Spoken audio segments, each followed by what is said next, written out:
बिस्मिल्लाहिर्रहमानिर्रहीम। डॉक्टर जाहिद आपकी खिदमत में एक दफ़ा फिर नए टॉपिक फ्रोजन शोल्डर के साथ। फ्रोजन शोल्डर पे बात करने से पहले मैं तमाम अपने पेशेंट से गुजारिश करूंगा कि जब वो हमसे फ़ोन पे रब्ता करते हैं तो फर्दन फर्दन सबसे बात करना बहुत मुश्किल होता है। एक पेशेंट के सिम्टम लेने में काफ़ी टाइम चाहिए होता है। अब जो लोग भी जितने भी पेशेंट हमसे रब्ता करते हैं या मुझसे रब्ता करते हैं, तो मेरी उन सबसे गुजारिश है कि आप दिए गए नंबर व्हाट्सएप नंबर पे आप हमें अपना वॉइस मैसेज दे दिए। वॉइस मैसेज से फिर जो भी तफसील हमने लेनी होगी हम आपके नंबर पे कांटेक्ट करके आपसे उसकी तफसील लेंगे। अब जब फिजिकली क्लिनिक पे पेशेंट देख रहे होते हैं तो किसी पेशेंट की कॉल आ जाए तो उससे बात करना पॉसिबल नहीं होता, क्योंकि पहले से पेशेंट बैठे होते हैं तो उसमें बात हम नहीं कर सकते। जब आप व्हाट्सएप मैसेज करेंगे तो व्हाट्सएप मैसेज के साथ हम फिर उसमें आपका वॉइस मैसेज सुन लेंगे। सुनने के बाद जो भी रिक्वायरमेंट होगी, जो रिक्वायर्ड सिम्टम्स होंगे, वो मैं आपसे ज़ाती तौर पर पूछ लूँगा और फिर आपको उसकी दवाएँ सेलेक्ट। उसके लिए आपको पता ही है कि व्हाट्सएप पे आप जाते हैं तो फिर उसमें आपकी फ़ीस पे करते हैं। जिनकी फ़ीस आ जाती है वो अपना स्क्रीनशॉट भेज दिया करें, उनसे हम राब्ता करें। तो अब हम आ जाते हैं अपने फ्रोज़न शोल्डर वाले इश्यू पे। फ्रोज़न शोल्डर एक ऐसी बीमारी है जो कि कॉमन होती जा रही है। कंधे का दर्द, कंधे का जकड़ाव, कंधे में स्पैज़म, मस्कुलर डिसऑर्डर की वजह से होता है। अब इस बीमारी की बहुत सारी चीज़ें होती हैं।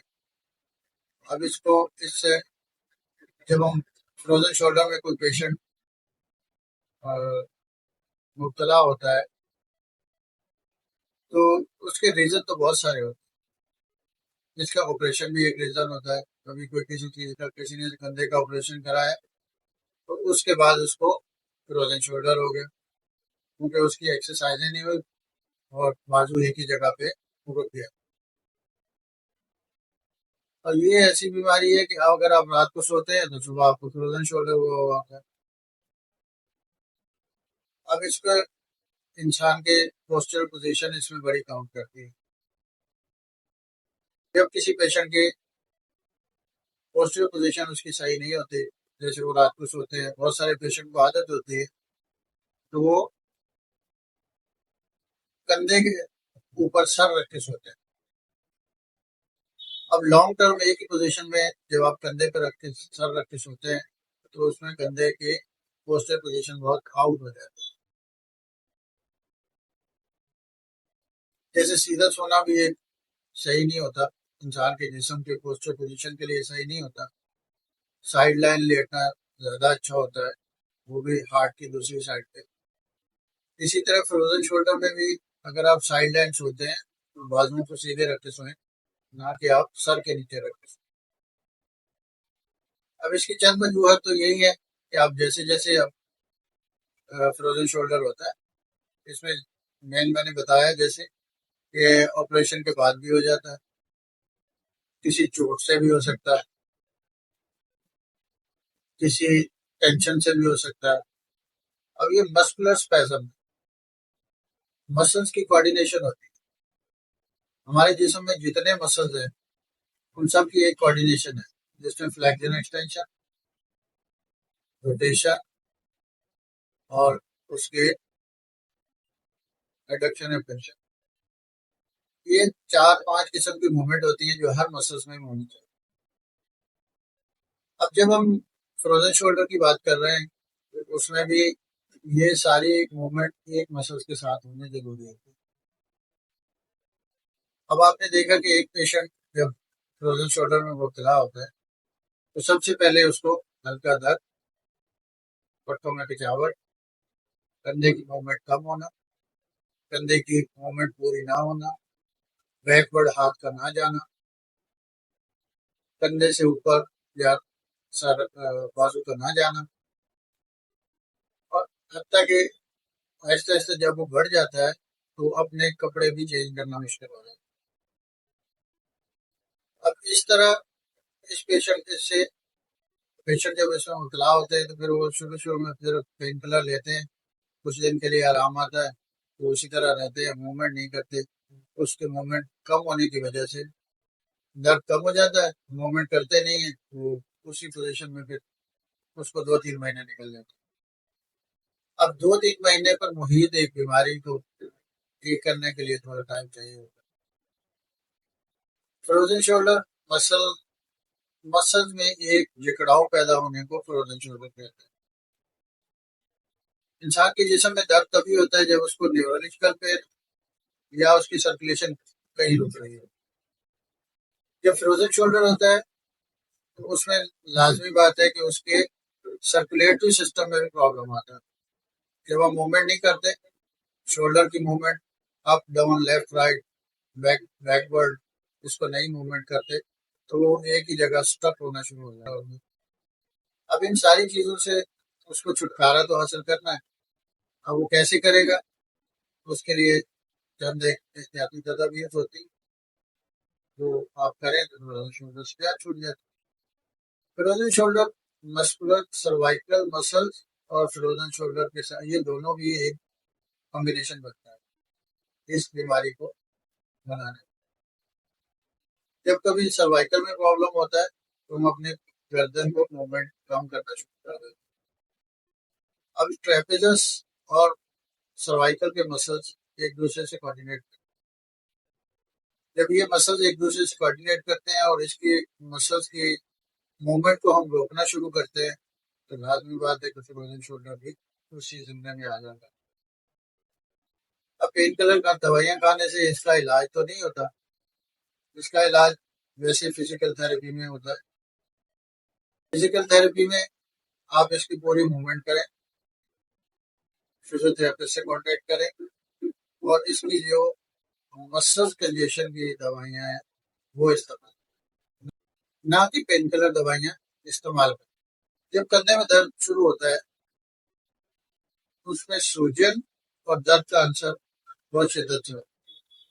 कुछ पेशेंट में बहुत ज्यादा होता है, कुछ में कम होता है, कुछ की मूवमेंट कम हो जाती है, कुछ की मूवमेंट थोड़ी नॉर्मल रहती है।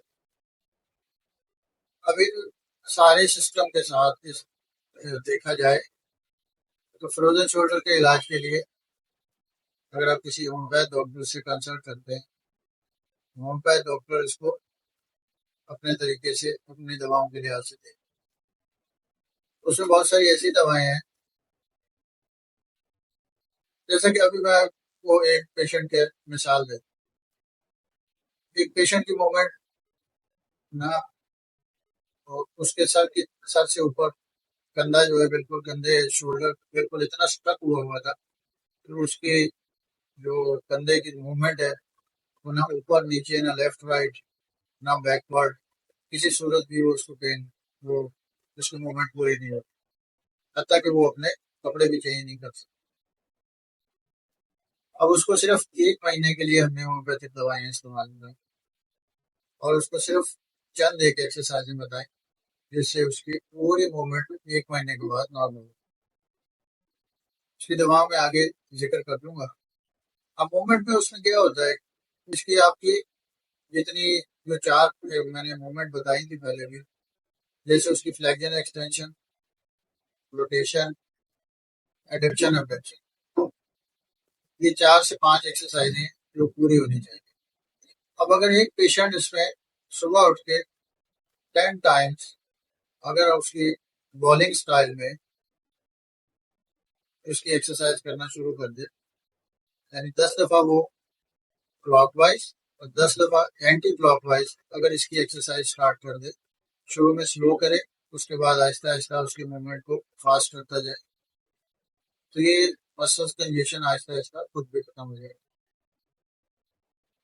अब इसकी सिर्फ इतनी सी एक्सरसाइज कर लेने से अगर किसी पेशेंट को आराम आ जाए तो और उसको क्या चाहिए। अब ये एक पेशेंट जो मैं आपको बता रहा हूँ इसका यही कंडीशन थी, इसी कंडीशन के लिहाज से इसको मेडिसिन भी दी और यही एक्सरसाइजें इसको बताई गई। इन्हीं एक्सरसाइजों से वो अल्हम्दुलिल्लाह नॉर्मल लाइफ गुजार। अब इसकी दवाओं पे आ जाते हैं। दवाएं मैंने उसको कोई खास बहुत लंबी चौड़ी दवाइयाँ नहीं दी, उसके मसल्स की दवाइयाँ दी, मसल रिलैक्सेशन की। होम्योपैथिक में दवाओं के नाम से दवाइयाँ तो नहीं होती, लेकिन जो पेशेंट के सिम्टम्स होते हैं उसके लिहाज से हमने उसको पारासेट दी, एग्रीकस दी और आर्निका।